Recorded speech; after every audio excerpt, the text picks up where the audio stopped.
All right, hello Sooner Nation. Sorry, I'm going a day late. We had my kid is in knee deep in softball right now, high school softball. So yeah, I think she plays every night. So pretty Yeah, much. that's kind of what softball does.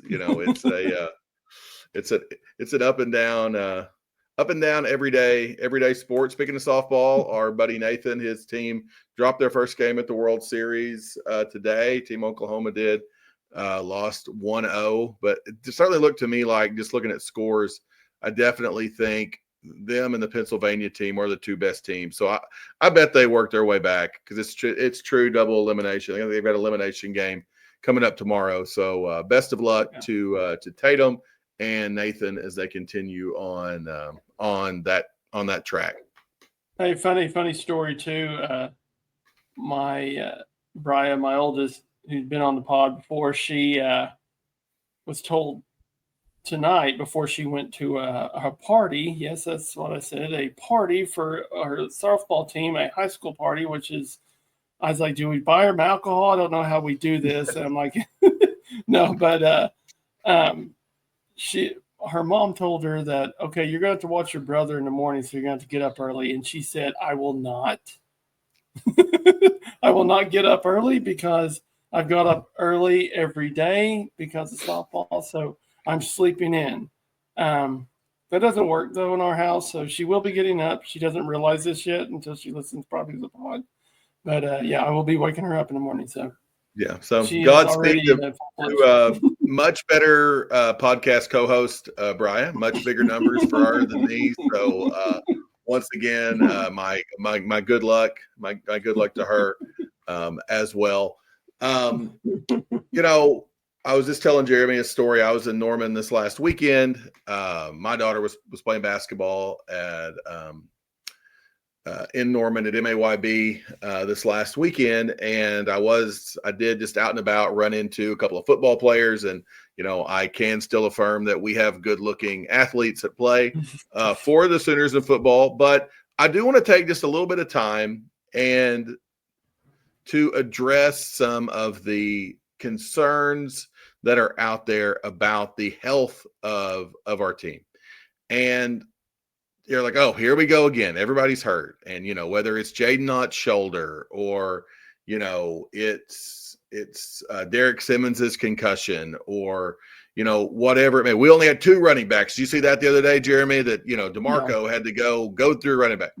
Guys, they're trying to get DeMarco to play out there. Yeah. That's the whole deal with it. But here's the deal. Here's how I look at this. This is growth from Brent. Okay. We're setting some people out. People are dinged up. We're giving them some rest. We're trying to play the longer game. We have a new training staff. We have a new head trainer. We're looking to make a change. It's not Groundhog Day. It's not here we go again with this stuff. Now, does that mean we're going to be immune with the injury bug?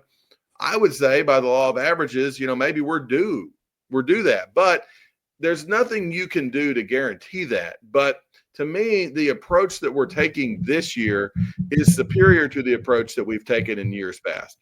And, I saw some people on the Twitterverse talking about how, what Smitty does just doesn't translate anymore. And, he's working them too hard. And this is why they're happy to let him go at A&M. I'm not ready to join that camp yet. I'm not. But let's just hold back and let's see. But to me, what I'm seeing with the injury bug, and before I got on here, I was listening to the Unofficial 40 and kind of hearing some similar thoughts from George and from Kerry and from some people like that who aren't just, the ultimate take masters. So any thoughts you have, Jeremy, on the injury or any other camp thoughts? Well, football, just like any season in sports, is a marathon. And I think Brent's big deal is he's made it a sprint, especially last year. It's like, I got to get these guys in there. The Nick Anderson situation is kind of skewed. I don't really know what to believe on that. But one thing I will tell you is, like, it seemed from the outside looking in that you got rushed back.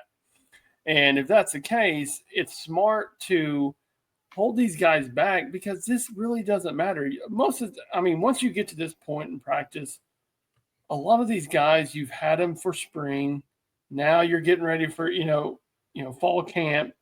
Season's about to start. You know what you have. So don't like risk hurting these guys, even if they've got a nick. He's kind of gun shy. Is probably the best way to say it, because he doesn't want a small injury turn into a big injury. So if that makes any sense, but it seems like he's just trying to treat it as a marathon more than what it is a sprint, because it is a long season and there's going to be reasons, so.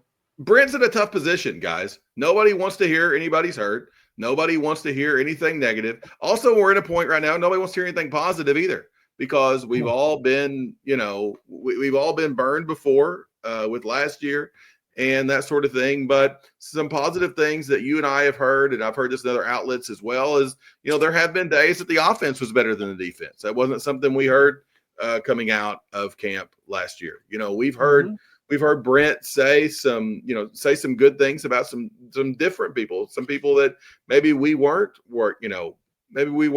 focused on, whether that's a Reggie Powers who, hasn't really gotten a lot of talk, or a Jaron Kanak who had gotten talk when he first made the move, but we haven't heard much since. Maybe it's an Eddie Pierre-Louis who seems to kind of been taking a hold at one of those guard positions. And so to me, all those things are positive, but I do think that Brent just has a tough task ahead of him, and he has to be measured in what he says. And that's kind of hard for Brent, who's a guy who, once he gets to start talking, really, really, really, really, really likes to talk, and really just kind of likes to recall his entire roster. But again, and you've heard Jeremy and I talk about this a lot, I don't think it can be overstated just how important. Obviously, this season hinges the most on how Ben Arbuckle works out. But the hires that we made, bringing in some of these former head coaches, Kevin Wilson, most importantly, I think guys like that are just going to make this a better ship. And this is a head coach that Brent understands. Kevin Wilson's a guy who's not going to keep his mouth shut. And if he thinks they're rolling somebody too hard, or if they're being too soft, or anything in between, he's a voice that is going to have the ear of Arbuckle and BV as well. And I think defensively, you've got guys who have been defensive coordinators, even though we don't have one, whether that's the guy from Clemson, whether it's Nate Dreiling, whether it's whomever it may be. I just think all those different voices are going to help Brent. We all know this is the biggest, every year is the biggest year. I get that. But if we don't have a good year, we're going to spend a lot of this pod come winter talking about head coaching searches. Yeah. And so I just think, again, let's all try to be positive as we spin through this. And by God, I'm just ready to play some football. I'm ready to see a real football game.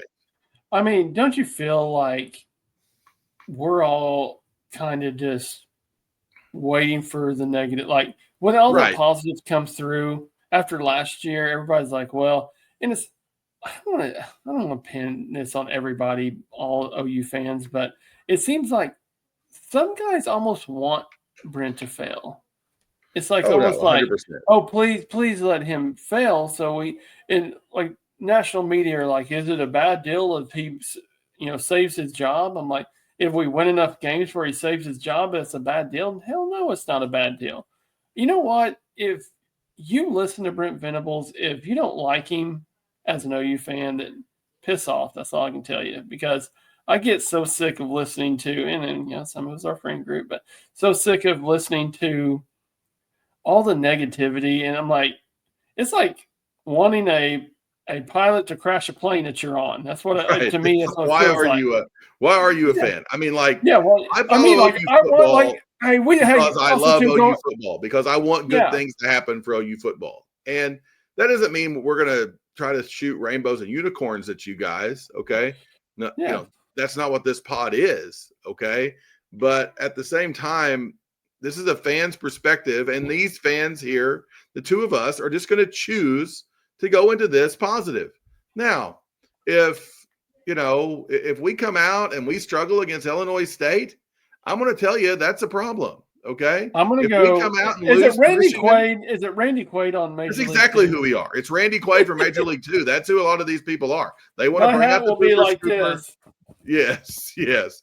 I was actually, I'll be honest, I just Googled Randy Quaid, Major League 2, and I was about to share my screen just to say, we're talking to these we are talking to these people here. But now that we've divulged into our past movie favorites, Jeremy, before we move on, Jeremy, have you seen Happy Gilmore 2 yet? I have.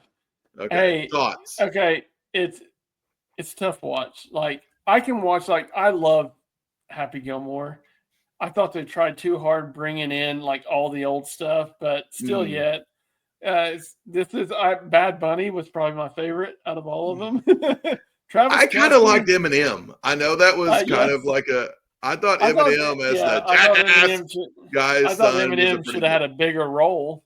I didn't think that, but I still thought it was hilarious. I laughed a lot. We made Brian watch it, the Happy Gilmore 1 the other night, just so she could prepare for 2. And I laughed probably harder than anybody in my family, but I have the worst sense of humor. So they were just like, it was good, but I don't know how, like, I mean, here's the deal. It's a bad movie. It's a bad movie. Okay. Like, it's not going to win any Oscars, but did I laugh? Yes. Were there some redeeming qualities? Yes. I mean, was it as good as the first one? No.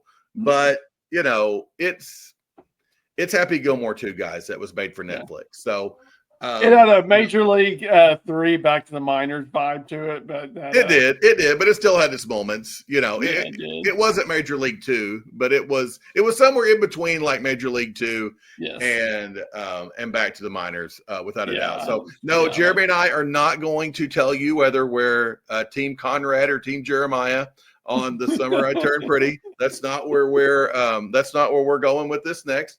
But we're not going to dig into Hunting Wives. Apparently, that is the worst show ever made. Well, not made for men, apparently, but maybe we'll check that out later. All 8 episodes. I don't know. Maybe.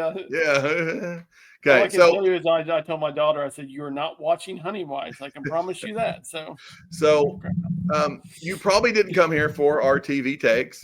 You came here either because you're a Texas fan and the logarithm said you need to watch these guys, or you came here to talk some Sooners sports. So what Jeremy and I did last week, we kind of went through the depth chart. We gave out grades. And what we're going to do this week is we're going to go through the schedule and we're going to pick wins and losses and just kind of talk a little bit about each game. So first game, Illinois State. That's a win. Okay. Yeah. And we're not going to spend 5 minutes on Illinois State. I can promise you that. I mean, that's a win. Jeremy, is that a win for you? It is, but also it'd probably be a lot like the Temple game, but maybe better offense. So yes. I mean, our second game, and I think this one we probably do need to spend a little bit more time talking about, is Michigan. And I think we're going to beat Michigan. Okay. I think it's going to be really tough on Underwood to come in here. I've talked about this on previous pods. This was a tough place for opposing quarterbacks to play last year. It's going to be a great atmosphere. It's going to be a lot of pressure on Sherrone Moore coming back home to Oklahoma, where he went to college and all that. And that's going to be tough on him. It's going to be tough on our offensive line to see where we're at. It's going to be tough to see where our defensive line is. I think Michigan's going to be really, really good up front. But I just don't see where Michigan is a better football team than us. Now, this is me coming out and saying that we're not ranked in the preseason top 25 for the first time since 1999 when Jeremy and I were still in high school. Just to tell you, that means it was only a couple of years ago. But that being said, I think this is a win. Jeremy, where are you at? Yeah, I'm the same way. Going to be I think I can see a low-scoring game. I think Michigan's defense is their bread and butter right now, and just forcing mistakes. I think with you have a freshman quarterback that he's going to make some mistakes, and Mateer's got a little more experience. I don't care what he did against Wyoming last year, which is what is brought up. Is that not the weirdest thing that Wyoming is brought up all the time with John Mateer? Yeah. I mean, I get sick of listening about the Wyoming game. I'm like, okay, well, Arch Manning threw some picks against Mississippi State last year. I don't know what I think he threw a pick against UTSA last year too. Yes, he did. So, but I'm sorry to get off the course, but I do think same thing Steve just said. up front's going to be a battle. It's going to test us early, which that's one thing that I'm excited about. But I could see us winning by 2 touchdowns, a couple of interceptions, put us in good field position, and we win the game. I just think like some people don't really talk about understanding Michigan from last year is this is a team that away from Michigan last year. Here's their road games last year. Okay. Let's see. Their first road game, they didn't have a road game until September 28th. And I'm sorry, no, that was another home game. They didn't have a road game until October 5th last year when they went to Washington, lost. They lost 27-17. Went on the road to Illinois, lost 21-7. Went on the road to Indiana, lost 15-20. And, do you know their one road win that they had? Pretty big one. It was in the shoe against Ohio State. But you know how many points they scored in that game, Jeremy? 13. Okay. Yeah. So I just don't think this is a team that's going to blow into Norman and drop 35, 42 points on us. Okay. Mm-hmm. And I think we're all going to have a lot of bedwetting if we don't go out and score 28 points with this new offense that we've got. So, I think. But also, too, keep in mind, like we talked about BV being a defensive guru. Moore is got a defensive mindset. That's how he coaches his teams. And I just feel like sometimes we forget that with these head coaches. We look at Venables, all he is defense. He is, but he went and got Arbuckle. So this is his Hail Mary. Yeah. If you want anything, this is his Hail Mary. This is the lifeline. Yeah. We've got to see it. So far, Jeremy and I both 2-0. Don't think that's anything wild to look at. Next time we go to Temple. Temple is not a very good football team last year. No. The only thing about this is it's an 11 o'clock kickoff on the East Coast. So with our body clock, that's a 10 o'clock kickoff. It's ESPN2. It's hopefully kind of a hangover from a big win against Michigan. I think this is a game that we're going to win and probably be pissed off about, and that's okay. I think those are fine to get. I could see this being kind of a sloppier game. We're going to play in the NFL stadium. I think we're playing at the Eagles Stadium. So 3-0 after Temple. Any additional owl thoughts you want to throw out there, Jerry? No, I agree. I think it's going to be a lot like it was last year, but just better offense against them. And so that's scary. We turned him over like crazy last year. So if Mateer's playing in the second half, I'll be pretty upset. So I just feel like that's a game that you're going for more. Yeah, I think you're going more for the experience, and that's why a lot of fans will travel. So And my wife is a former Philadelphia resident. If you do go, we suggest that you go to Geno's and Pat's to get a cheesesteak at both. If you're with your wife or with your buddies, each get one, split it, see which one you like better. The only advice that she has, the person who used to live in Philly, is get it with Cheese Whiz. Even if that's a true Philadelphia cheesesteak is with Cheese Whiz. So the next game, speaking of whizzes, and if you listen to the pod, you know that Erin will never hear this because she doesn't listen to it. Yeah, exactly. I'll tell her. Look, I'll tell my daughter. Hey, I shouted you out. Yeah, I'll tell my daughter I mentioned the summer you turned pretty, and I'll tell Erin that I mentioned Geno's and Pat's, and maybe they'll at least skip to this part. Apple does a pretty good job transcribing things, so maybe they can skip to this part. 18 minutes and 40 seconds. Erin, okay, so let's talk about someone else who's made my blood pressure go up in my life, and that's Jackson Arnold. And this is a huge game for Jackson Arnold. It is, okay. I guarantee you Jackson Arnold thinks about this every day. Hugh Freeze and, all the golf jokes aside, is a good offensive coach. I do think Auburn's got some of the best receivers in the country, returned quite a bit of their offensive line. But I am not a Jackson Arnold believer. And, I just see this as a must win for us. I think this is also a game that if you look at Auburn's schedule and they want to try to get things off, this is a game they're probably looking at and they're saying, hey, this is a game we can win. But man, if we lose this game, our buddy Jarrett might just go back to the Auburn train altogether. But this is an Auburn team, I think, that will come in probably 2-1. They open at Baylor on a Friday night. That'd be a good game to watch down at McLean Stadium in Waco. Then they play Ball State. Then they play South Alabama. So they're going to come in 2-1. This is one of those flex games, so it could be afternoon, could be evening. But this is a big one. But I think this is a game that we just kind of have to win. Yeah, I agree. Here's the thing: we know Jackson Arnold. That's not been good things you've heard out of fall camp from Auburn. Just some of the stuff Hugh Freeze is. If I'm Jackson Arnold's dad, I'm like, can we just stop talking about his confidence?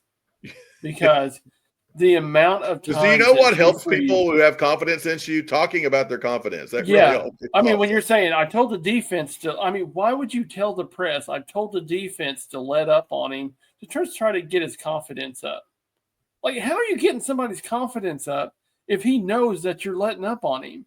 So I don't think when he comes to Norman, he's going to be like, let's let him complete a few just so he feels better about himself. No, we're going to hit him in the mouth and get him like thinking about like, oh crap, here I go again. Because I mean, do you think anybody knows his weaknesses better than Brent Venables? Oh, and Venables, the way that dude like schemes and so that's why I like the same deal with Underwood at Michigan. Like, there's no better coach to throw some defensive game plans and schemes at him than Brent Venables. So he's going to throw things at Arnold because he knows Arnold better than what he does Underwood. So you look at it, and I just see Jackson having a rough day. The crowd's going to be on him. I mean, Jeremy, there's a world where Jackson's not the quarterback when they roll in there. You know, if they go down and crap the bed at Baylor and he's really bad and he's got those turnover issues still going, I mean, Freeze has been a guy in the past who's unafraid to change quarterbacks or play two quarterbacks. Wouldn't be shocked to see that happen. So next one, but real quick before we move on, one thing I will say though, that will be an NIL test. So for how much money they spend on Jackson Arnold. Yeah, do they leave him in there? Bench him, and those boosters are going to be like, I don't give a crap how many interceptions he's thrown. That we paid $2.8 million for a quarterback.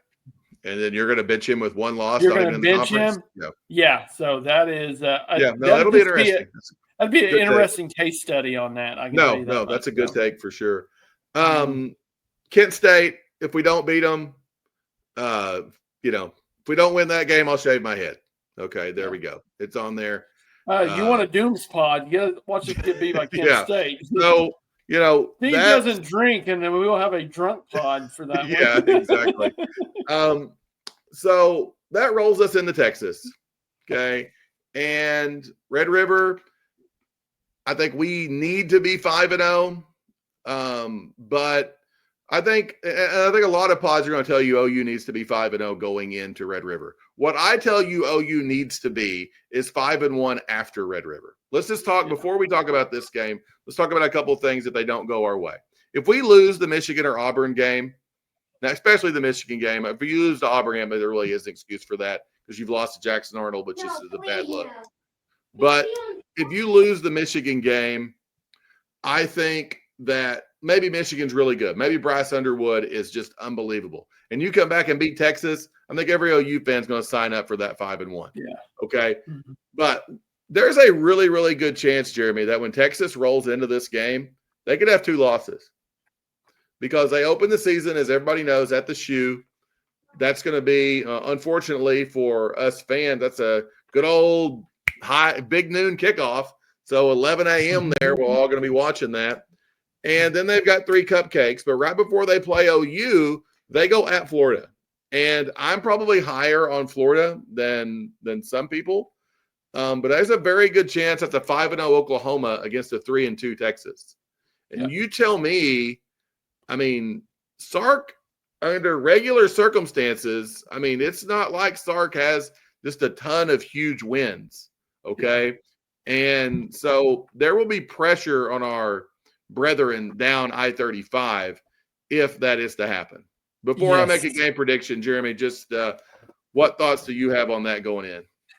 I'm going to be very nervous for that game because I go into it and I'm going to probably pick OU to lose just because I think this is the first time since we lost Bob Stoops or like when we had Bob Stoops, I remember thinking to myself, man, I wonder what it feels like to go into a game knowing that you can't beat a coach. And sometimes I look at Sark and just the way, like, what his mindset and how, like, sometimes coaches just have your number. And I don't want to move that fast yet on Sark. I think it's early on. But that said, it seems like even the games that we were supposed to win against him, he just had a good game plan against us. And it's like we struggle against him. Brent Venables struggles against him.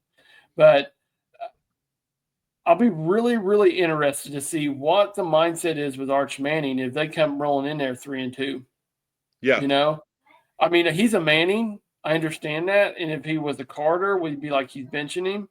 But that said, what if he rolls in there 3-2 and all these expectations, preseason number 1, best team in college football, and all of a sudden you've got 2 losses, you're about to play OU, and you might have 3 losses.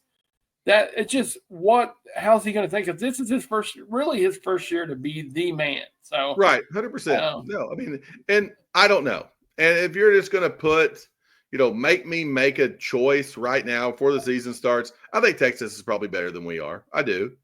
I think, looking at what they've got returning, they've proven more than we have. I would love to predict win.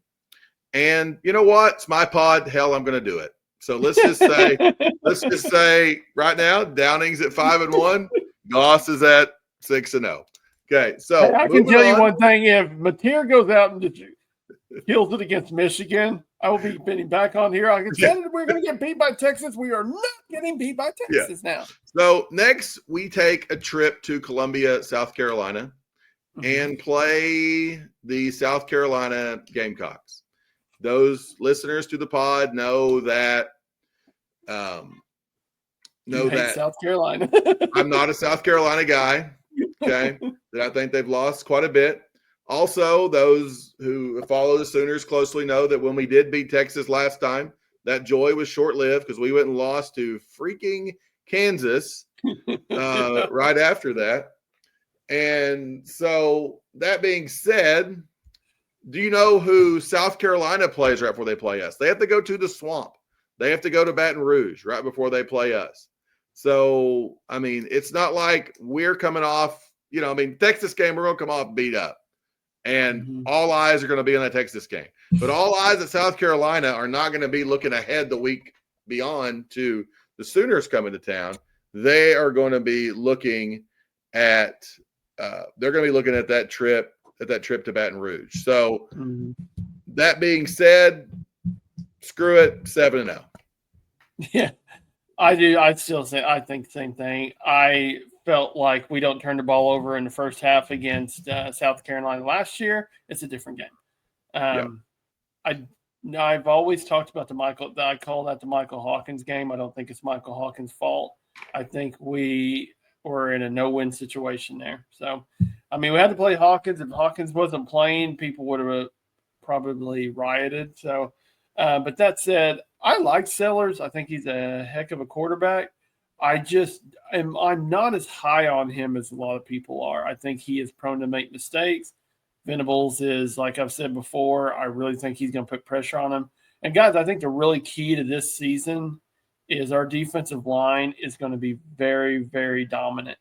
I mean, we've got guys that we don't even know about. We haven't even talked about yet. So I think like something that's underrated, that's going to bleed me right into the Ole Miss game that we've got coming up next. And if anyone's wondering, this Ole Miss game is at home. It is going to be an earlier kickoff. It's an 11 or a noon kickoff. The South Carolina game, and that's one reason why I'm picking that, that's also an 11 o'clock kickoff. I do think those road games in the morning are a little easier to win sometimes than those road games at night. But to the Ole Miss game, something that happened to us a lot last year, a lot of teams had buys the week before they played us, or they played their FCS opponent the week before they played us. Ole Miss plays Georgia the week before they play us, okay? Georgia is not an FCS opponent, okay? Not great things coming out of Ole Miss. Ole Miss is one of those teams that kind of the college football people who we're just going to put it this way: take the Dean Blevins route to looking at things are really, really high on Ole Miss. The people who take more of like the Josh Pate style of looking at things aren't as high on Ole Miss. Okay, so like the deeper that you dig with Ole Miss, I think the more questions that are there. I think they kind of missed their window last year. So again, shocker.com for those of you keeping score. That's Goss moving the Sooners to 8-0, and the hype train is rolling in. I'll be honest with you, like I could definitely see us beating Texas. So I'm like, I hated that I picked against them, but I felt like we can't. No, it's all right. No, you're good. You're good. But you know what? It is our pod. Screw them. But yeah. but no, I really feel like if you listen to Kiffin, he's already making excuses. You can always tell by what kind of team Lane Kiffin has by how he starts talking about it and the excuses he makes.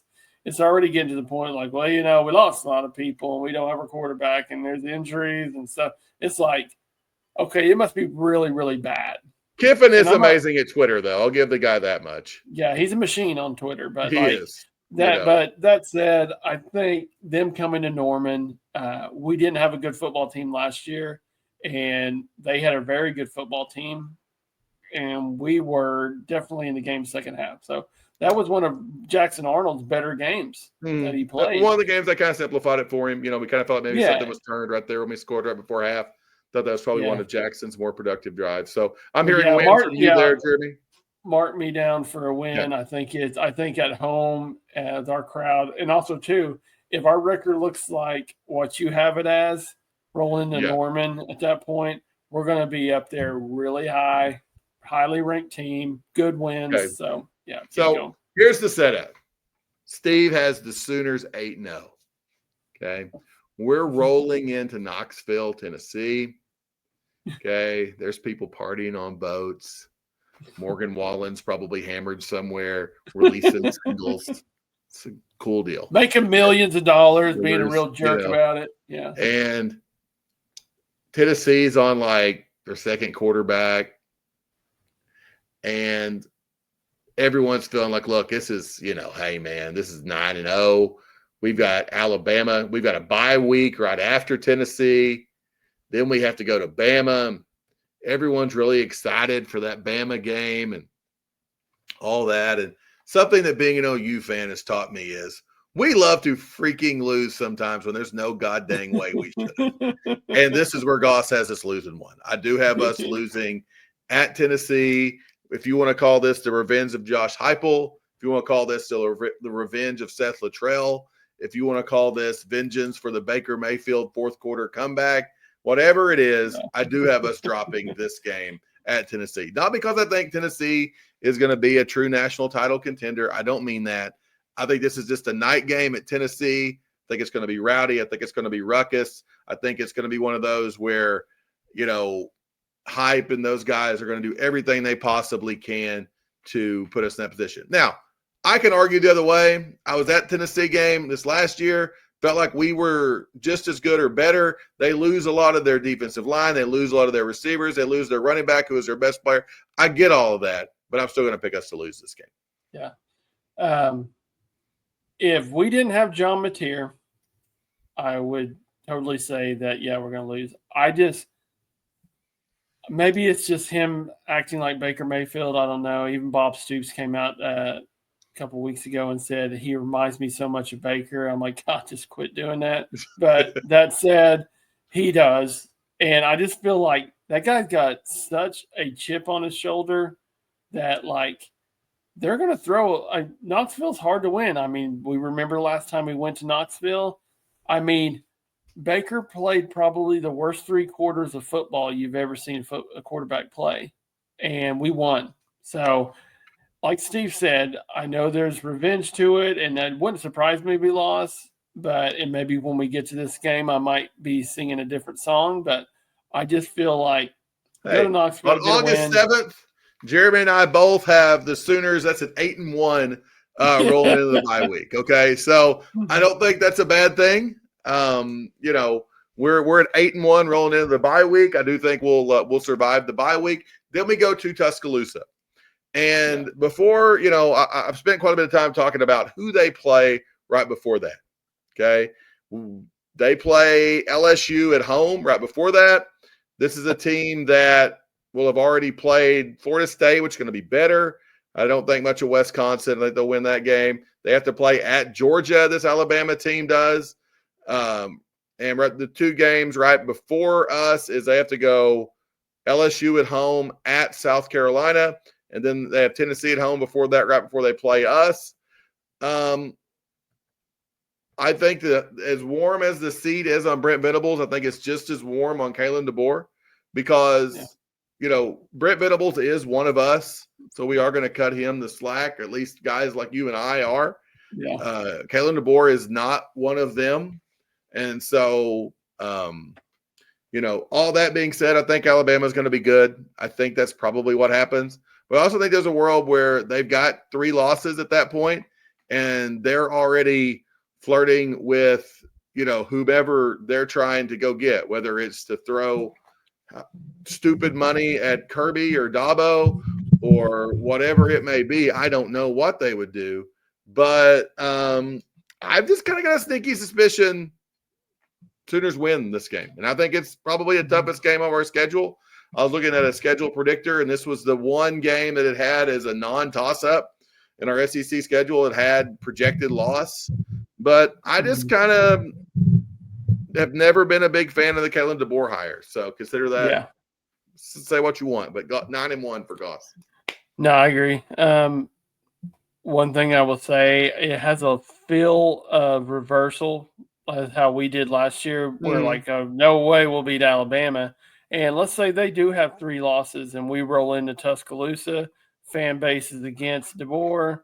Well, who are we going to hire next? And then they come out and play the best game of their life because it's a revenge game. Yeah. So I kind of got a feeling that that's going to be how it is. So I've always said I don't believe in Simpson as their quarterback. He might prove me wrong. I've just never thought he was somebody that set the world on fire. But I'm picking us to lose. I just feel like that's fair. It's a tough game, and also too Tuscaloosa. That's a tough place. Same deal as I said with Knoxville, having John Mateer, and I might be singing a different song by the time that we get to that game. He could change my whole mindset on that. Now, the next week we play a team that we did lose to last year, and that's a team that if we lose the 2 games that we just cannot afford to lose at home, of games that you can make a rational argument for why we would lose them at home. If we lose to Missouri or Auburn at home, that's just like, screw it, Brent's got to go. Like, I don't know what else to tell you. Like, Brent's got to go. And screw Missouri, screw Drink, screw how we lost that game last year. Whatever. Missouri sucks. We should win 10-1. Yeah. I'm going to tell you this. If we don't win by at least 4 touchdowns, we still might have a emergency pod, because I hate Missouri so bad. Like, I never dreamed that I could hate a school as bad as I did Texas and OSU, but here I am. Missouri has made me that way, because I just feel like when you talk to Missouri people, it's like they've won 20 national championships. Okay. You know who Pete Weber is, right? I mean, we go back strong enough to know. Who do you think you are? I am. I mean, that's how I feel. That's how I freaking feel with Missouri. It's like, who do you think you are? You suck. You're Missouri. Mark off the Pete Weber on my bingo card. Names I never dreamed we would talk about. So, yes. but really, I just feel like we are a better football team. We were a better football team last year. We're a better football team this year. We're playing at home. We had no reason to be losing that game last year. We did. It is what it is. Mark me down. Win. Let's move on. Okay. Now, our last game. I've talked quite a bit. This is our last regular season game here. I've talked quite a bit about looking at who teams are playing right before they play us. I do think that's important. And I talked about how we've kind of gotten luckier in the sense of teams have played better teams the week before they played us, where the previous year they played either bad teams or had bias. LSU, right before they play us, plays Western Kentucky. And before that, they play Arkansas. So, that's one of the lower teams in the SEC 2 weeks before, and Western Kentucky the week before. Unfortunately, that kind of gives LSU multiple weeks to kind of get ready to prep and be there. I think this OU team is very, very good. I think this is an OU team that can go to a playoff game. I think it's an OU team that maybe can win a playoff game. But I think it's really hard to go from being 6-7 in a team that lost games to a crappy Missouri team to being a true national title contender. I've got us losing this game because I think LSU is a true national title contender. I think Brian Kelly's a snake. I think he's a piece of sometimes. I think Garrett Nussmeier is a good player. I don't have strong opinions of Nick Anderson we're not going to say anything bad about Bauer Sharp because I've met his grandma, right? We've made that pretty clear. But I've got us losing this game. I hate picking us to lose a home game, but I think LSU is really good. Yeah. 10-2. I kind of have I have the same feeling of this game as I did the Missouri game. I just don't know. I watched us against LSU, and LSU's got studs, and they got studs this year. But it's so tough to call these games. I think this is, if you look at the hardest game for me to call, it was this game. This game was number one. Texas was number two, just because Mateer's got a lot to do with it. But I just keep leaning towards us beating LSU, and I don't know why, but it's I just feel like you get beat the fashion you got beat last year. I just feel does Arbuckle have the onions to run a tight end pass in this game? Please God, let Kanak I'm about to say Kanak. Let Kanak throw a tight end pass for crying out loud. But I just, and like we've talked, I might have been last pod before, I can't remember. This is why we're saying, like, it doesn't, it's a tough schedule. It is, guys, but 10-2 is not out of the realm. No, Jeremy and I got it 10-2 with different losses. Okay. Mm-hmm. My two losses were Tennessee and LSU. Jeremy's losses were Texas and Alabama. Okay. Now, could we lose all four of those games? 100%. We could. Mm-hmm. Okay. And that would make us 8-4, which I don't think is an awful thing either. But it's a heck of a lot better than 6-7. And then there's a world where all these games are winnable games. I feel that way. But as we kind of put a bow on this, and we're not going to next week, Jeremy and I will talk about kind of who we're picking as far as just, we'll pick a conference winner from each conference. We'll kind of pick. We may not have a full playoff to make all that work, but we're going to have some more season picking. We kind of wanted to stretch this season preview thing out. And this week we wanted to go through our schedule. But this is 10-2. Yes, I do have us in the playoff. I would say Jeremy's 10-2. You would agree this puts us in the playoff, right? Oh, it has to. It has to. And then, we might not make it to the SEC championship game with the amount of teams that are in the SEC. And who knows? But that said, I think we'll get an at-large if we're 10-2 with our schedule and the conference we're in. So it just makes it. And I don't know, maybe I'm drinking the Kool-Aid. I'm sure I am. And you ask my buddies, that's all they say. Oh, you're drinking the Brent Venables Kool-Aid, I guess. I go, yeah, I got a big batch of it. I'm drinking the hell out of it. So I don't. And, just an insight into Goss's life. Every Sunday after church, I'm a creature of routine. We go eat at McAllister's Deli. So if you want to see Goss, come to the McAllister's Deli after on a Sunday right afternoon, and Goss and family will be in there. And oftentimes I'm picking OU schedules, and I make whoever is eating with me pick an OU schedule. And oftentimes I will pick OU to go 12-0 on said schedule. And so I tempered myself a little bit here and knocked it down to 10-2. So that's where I'm at. And in closing, for this week. Once again, choose joy, ladies and gentlemen. Choose joy. Choose to believe that the Sooners are going to stay healthy. Think positive thoughts. And if you have an email, if you want to get to us, Soonercast@gmail.com. Also, you're welcome to comment on our YouTube page. Even if you're not a Texas fan, you can still have a take on there. Even your algorithm will send you to the OU pages. But yes, I know how much it burned your butt to pick LSU on that game. I can see you going like, I know what I was going to do, but no. Hey, guys, if you're not subscribed to us on YouTube, subscribe to us on YouTube. Follow us, Apple, Spotify.